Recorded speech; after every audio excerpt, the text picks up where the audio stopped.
एक गरीब शख्स था जिसे काम नहीं मिल रहा था। घर में खाने को कुछ भी नहीं था। रमजान का चांद नजर आया। सब अपने घरों में सहरी की तैयारी कर रहे थे, मगर इस गरीब के घर में सिर्फ थोड़ा सा आटा था।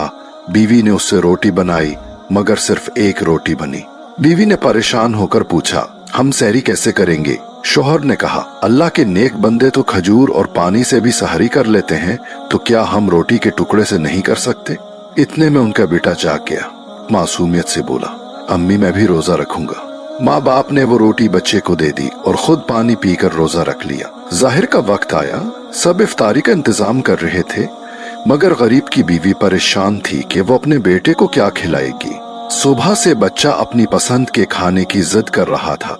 माँ का दिल तड़प गया। इसने कहा, ये मेरा हार है, जाओ उसे बेचकर कुछ इफ्तारी ले आओ। मगर जैसे ही वो बाहर निकला, एक शख्स ने उसे रोककर कहा, मुझे मजदूर की जरूरत है, क्या तुम काम करोगे?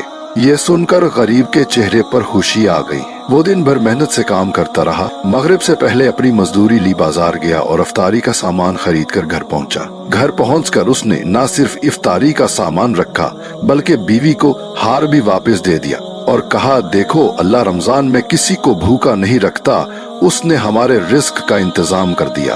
अब मैं हर दिन काम पर जाऊंगा और अपनी मजदूरी लेकर आऊंगा। सुभान अल्लाह, हमारा रब कितना रहीम है, वो अपने बंदों का कितना ख्याल रखता है। उस रमजान अपने आसपास देखें, कहीं कोई भूखा तो नहीं? क्या कोई ऐसा घर भी है जहां सहरी और इफ्तारी का इंतजाम नहीं? तो उनके लिए जरूर कुछ करें। या अल्लाह हमें एक दूसरे की मदद करने वाला बना।